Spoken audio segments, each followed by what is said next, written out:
حبیبنا مولانا محمد وبارک وسلم صلو علیہ السلام علیہ یا رسول اللہ صلی اللہ علیہ وسلم. سکون قلب دیتا ہے جگر کو ملتی ٹھنڈک ہے. سکون قلب دیتا ہے جگر کو ملتی ٹھنڈک ہے. نظر آتا ہے جیسے ہی حسین مینار خواجہ کا. نظر آتا ہے جیسے ہی حسین مینار خواجہ کا. اور جب ان کے عرس کی تاریخ آتی 6 رجب کی ہے. جب ان کے عرس کی تاریخ آتی 6 رجب کی ہے. مناتا ہے سارا ہندوستان ہے تیوہار خواجہ کا. مناتا سارا ہندوستان ہے تیوہار خواجہ کا. اور حسینی اور حسنی مجمع البحرین ہے خواجہ. حسینی اور حسنی مجمع البحرین ہے خواجہ. سمجھ پائے کوئی کیسے بھلا معیار خواجہ کا. سمجھ پائے کوئی کیسے بھلا معیار خواجہ کا. اور کبھی در سے کوئی ممتا نہیں محروم جاتا ہے. کبھی در سے کوئی ممتا نہیں محروم جاتا ہے. بھلا رہتا ہمیشہ ہے سخی دربار خواجہ کا. بھلا رہتا ہمیشہ ہے سخی دربار خواجہ کا. اور زمانہ لاکھ بدلے کروٹوں پر کروٹیں لے کر. زمانہ لاکھ بدلے کروٹوں پر کروٹیں لے کر. مگر جاری رہے گا حشر تک تذکرہ خواجہ کا. اور مناقب کیا بیاں خواجہ کیا کی نور کر پائے. باتیں کسے سماعت فرمائے کہ مناقب کیا بیاں خواجہ کیا کی نور کر پائے. مگر دل کی یہ حسرت ہے کہ ہو دیدار خواجہ کا. مگر دل کی یہ حسرت ہے کہ ہو دیدار خواجہ کا. درود پاک پڑھیں اللہم صلی علی سیدنا شفیعنا نبینا حبیبنا مولانا محمد وبارک وسلم. صلو علیہ السلام علیہ یا رسول اللہ صلی اللہ علیہ وسلم.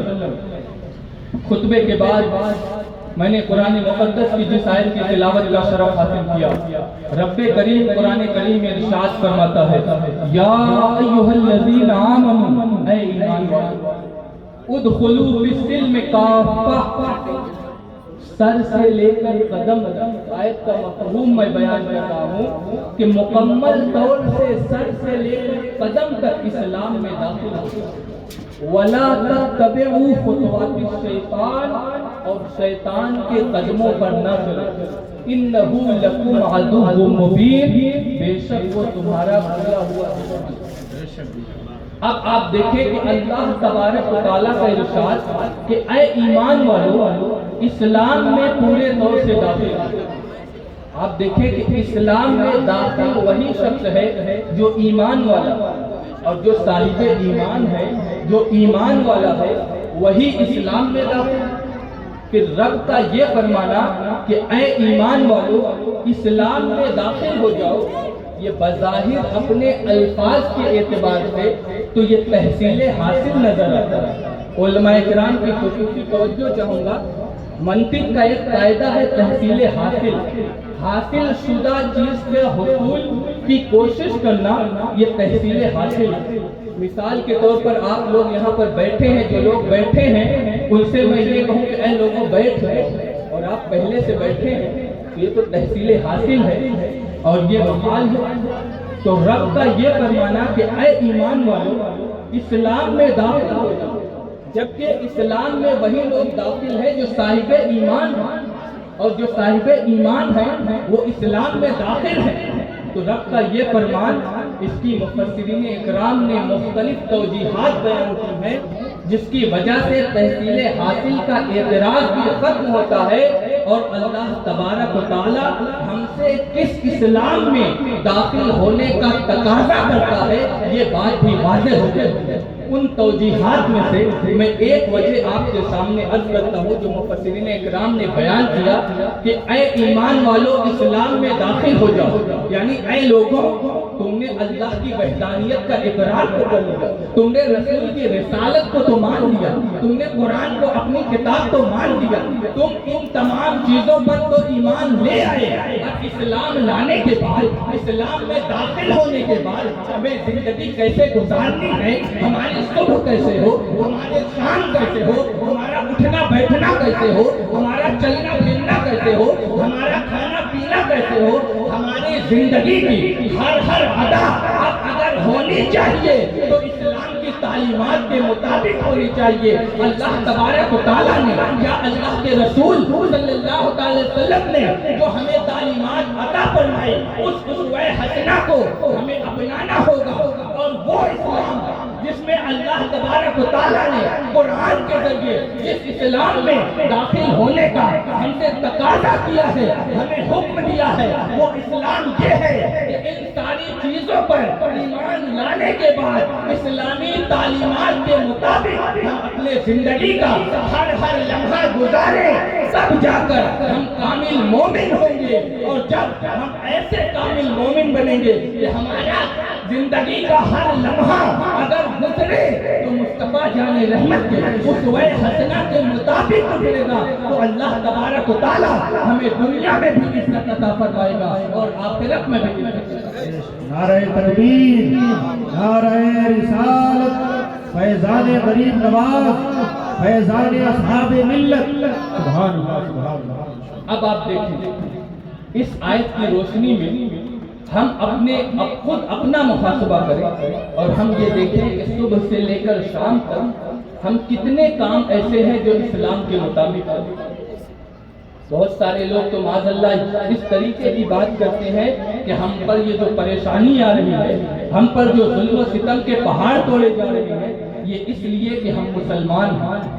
یاد رکھو، یہ جو ہم پر ظلم و ستم کے پہاڑ توڑے جا رہے ہیں، ہم پر جو پریشانی آ رہی ہے، یہ اس بنیاد پر نہیں کہ ہم مسلمان ہیں، ہمارے اسلام کی وجہ سے نہیں، بلکہ رسول اللہ کے اسوہ حسنہ سے ہٹ کر جب سے غیروں کی غلامی کا پٹا اپنے گلے میں ڈال لیا، ہم رسوا ہو رہے ہیں۔ یاد رکھیں کہ ہم پر جو پریشانی آ رہی ہے، یہ ہمارے مسلمان ہونے کی وجہ سے نہیں، بلکہ پیغمبر اسلام کی تعلیمات سے ہٹ جانے کی وجہ سے ہے۔ آج بھی اگر ہم مصطفیٰ جان رحمت کے اسوہ حسنہ کو اپنا لیں تو اللہ تبارک و تعالیٰ ہمیں یہاں بھی عزت عطا فرمائے گا اور آخرت میں بھی عزت عطا۔ ہم شکایت یہ کرتے ہیں کہ ہم یہ نہیں کر سکتے، ہم وہ نہیں کر سکتے، ہم پر یہ پابندیاں نہیں۔ اسوہ مصطفیٰ پر عمل کرنے پر ہم پر کون سی پابندی ہے؟ وہ کام تو کم از کم ہم کریں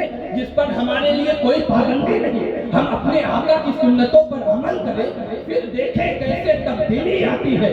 ہم نعرہ لگاتے ہیں، ہم رسول اللہ صلی اللہ علیہ وسلم سے ہمیں سچی محبت ہے، لگانا بھی چاہیے، لیکن یاد رکھنا کہ عشق سچا جب ہی ہوگا۔ ہمارا صرف یہ دعویٰ کہ ہم عاشق مصطفیٰ ہیں، ہم غلام مصطفیٰ ہیں، یہ صرف دعویٰ ہے، اور دعویٰ دلیل کا محتاج ہوتا ہے، اور ہمارا دعویٰ اسی وقت مکمل ہوگا جب اس کی دلیل ہمارے پاس ہوگی۔ اور دنیا کا یہ معمول ہے، ان المحب لمن یحب مطیع المحب، جس سے محبت کرتا ہے تو اس کا محبوب ہوتا ہے، اس کا فرما بردار ہوتا ہے، اس کے ہر طریقے کو اپنانے کی کوشش کرتا ہے۔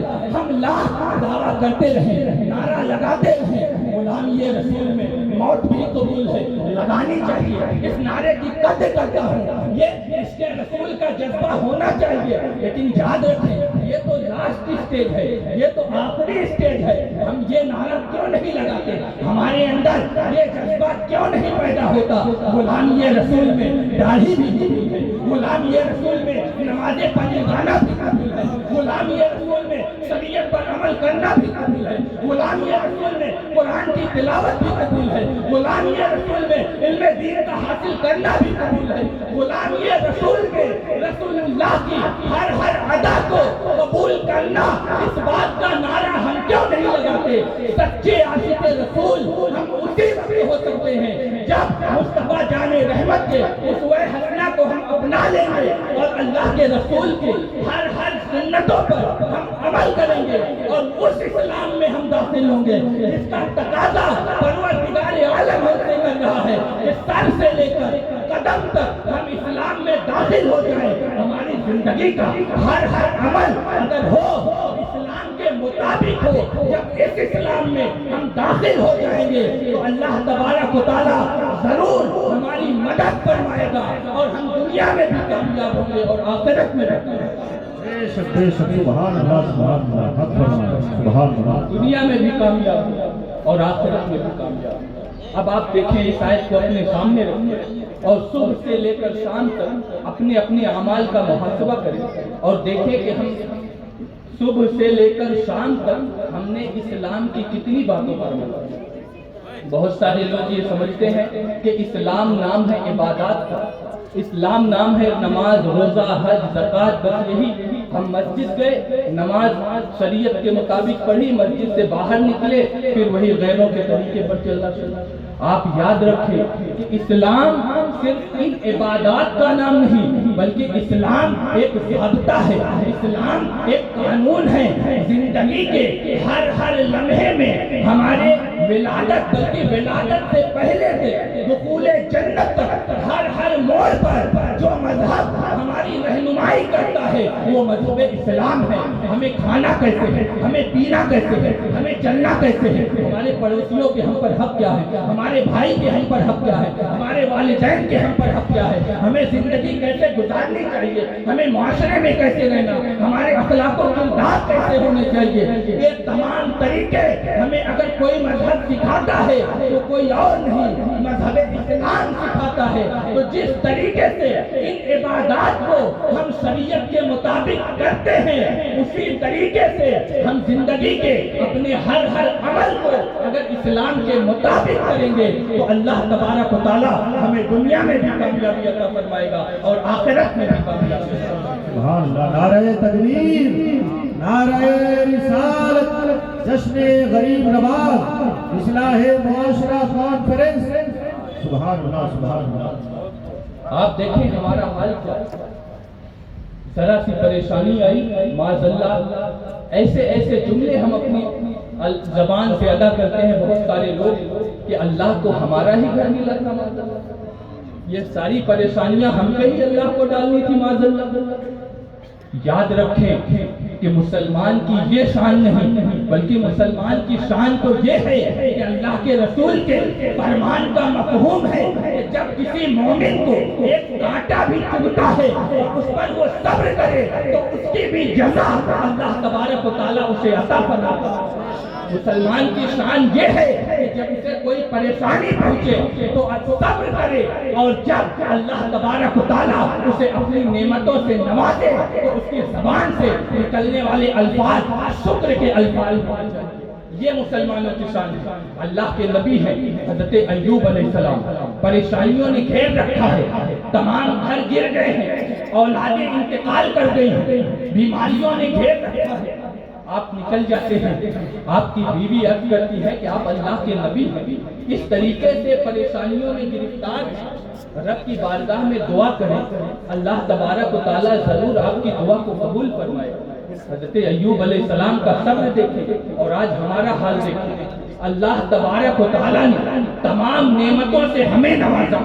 یہ زمین جیسا فرش, آسمان جیسا شامیانہ, خود اپنے وجود کے اندر اگر ہم غور کریں تو ہمارے پاس چلنے کے لیے پیر اللہ نے دیے, پکڑنے کو کام کرنے کو ہاتھ دیا, دیکھنے کو آنکھ دی, بولنے کو زبان عطا فرمائی.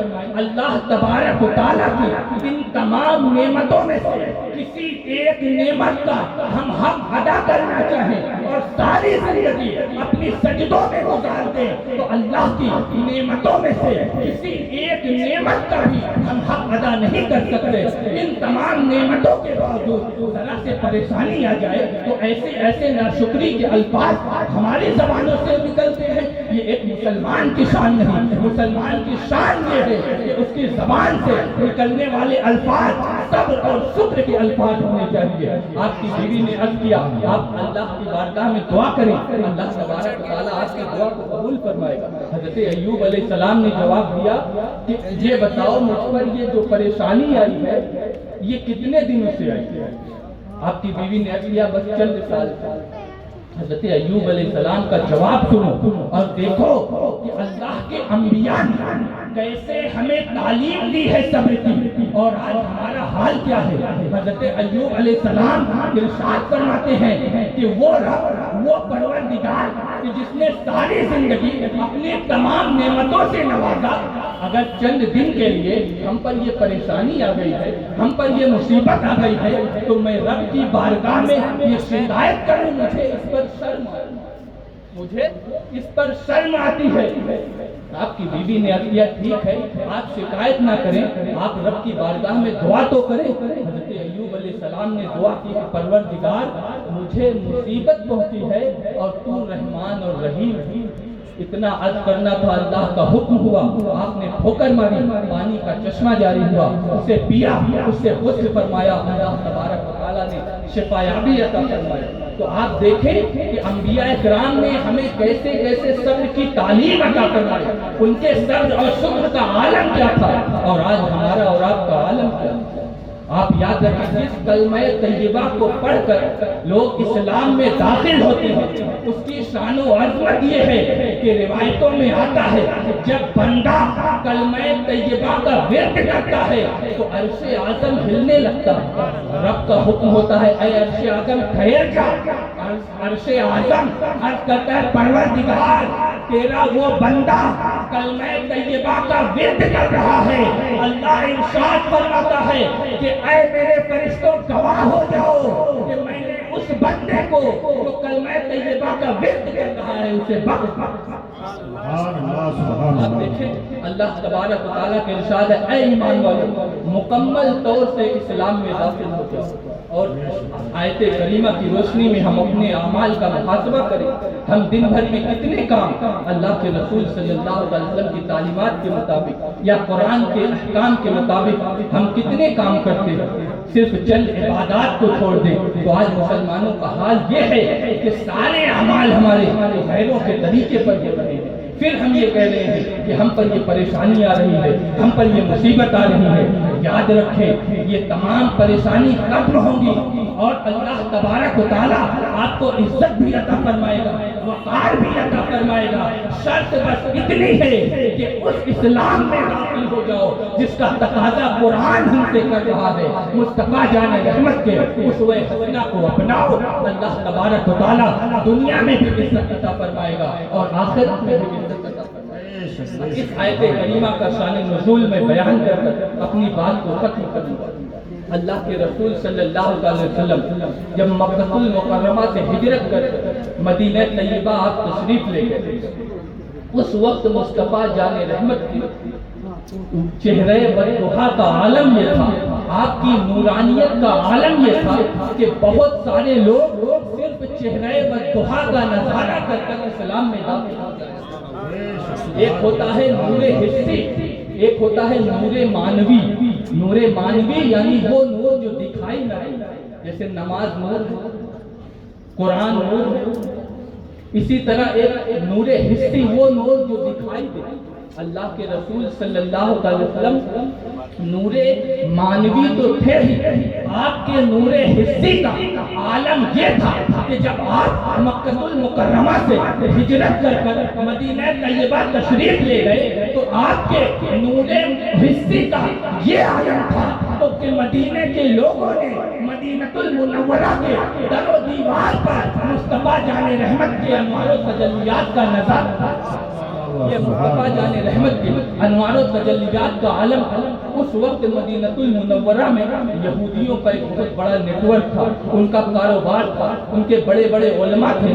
انہوں نے جب دیکھا کہ ہمارے دن بدن یہ صحابہ کرام کی تعداد بڑھتی جا رہی ہے، لوگ اسلام میں داخل ہوتے جا رہے ہیں، کہیں ایسا نہ ہو کہ ہمارا نیٹ ورک یہاں سے ختم ہو جائے، ہمارا رسوخ یہاں سے ختم ہو جائے۔ تو انہوں نے اس کی تیاری کی، اور یہودیوں کے اس وقت کے بہت بڑے عالم دین، جو یہودیوں کے کتابوں کے بہت بڑے عالم تھے، حضرت عبداللہ بن سلام رضی اللہ تعالیٰ عنہ، ابھی آپ نے اسلام قبول نہ کیا تھا کہ یہودیوں نے انہیں تیار کیا کہ آپ جائیں اور مصطفیٰ جان رحمت صلی اللہ علیہ وسلم کی بارگاہ میں یہودیوں نے ان کو بھیجا کہ کچھ سوالات لے کر جاؤ، ان سے کرو اور لوگوں کے درمیان کرو، کیونکہ وہ سچا نبی مانتے نہیں تھے، تو ان کا گمان یہ تھا، ان کا تصور یہ تھا کہ وہ لاجواب ہو جائیں گے اور لوگوں پر ان کی حقیقت کھل جائے گی۔ اس مقصد کے لیے حضرت عبداللہ بن سلام رضی اللہ تعالیٰ عنہ کو یہودیوں نے تیار کیا، آپ گئے۔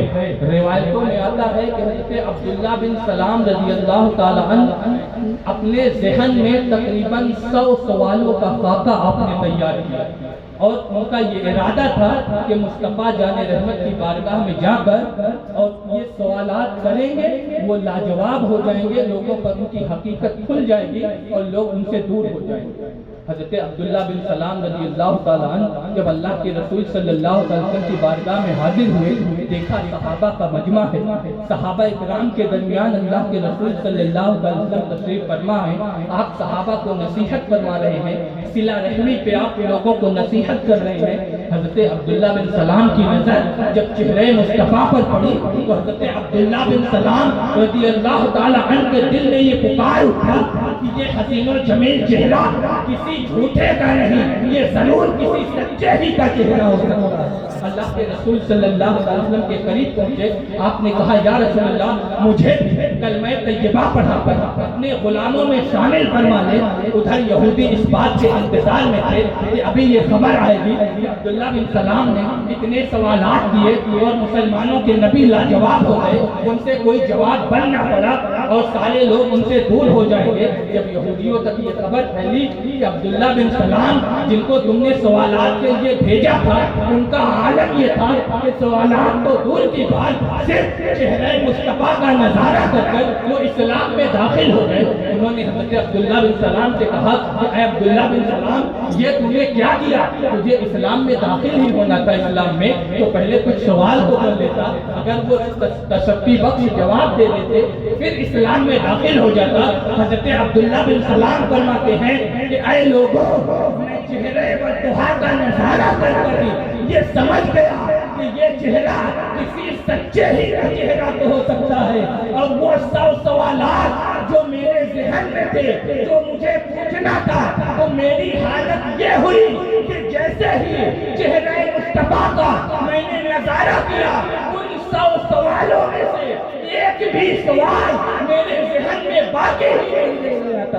اسی لیے تو اعلیٰ حضرت فرماتے ہیں وہ کمال ہے، حضور ہے، کہ کمال سے جہاں نہیں، یہی پھول خان سے دور ہے، یہی شمع ہے کہ دھواں۔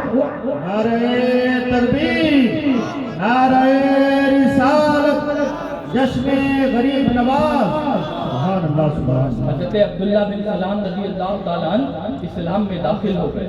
اب چونکہ یہ یہودیت سے اسلام کی طرف آئے اور ان کی شریعت میں اونٹ کا گوشت اور اونٹنی کا دودھ اس کو پینے اور کھانے کی ممانعت تھی، اور اسلام میں ان دونوں چیزوں کو کھانا واجب نہیں، کوئی کھائے تو ٹھیک، نہ کھائے تو ٹھیک۔ تو حضرت عبداللہ بن سلام رضی اللہ تعالیٰ عنہ اس تصور سے کہ اس شریعت پر بھی عمل ہو جائے اور اس شریعت پر بھی عمل ہو جائے، اسلام میں کھانا واجب ہے نہیں، اور اس شریعت میں جسے چھوڑ کر میں آ رہا ہوں اس میں اس سے ممانعت ہے، تو میں اسے ترک کر دوں تاکہ دونوں شریعت پر عمل ہو جائے۔ اللہ تبارک و تعالیٰ نے یہ آیت نازل فرمائی، یا ایھا الذین آمنوا، اے ایمان والو، ادخلوا فی السلم کافہ، مکمل طور سے سر سے لے کر قدم تک اسلام میں داخل ہو جاؤ۔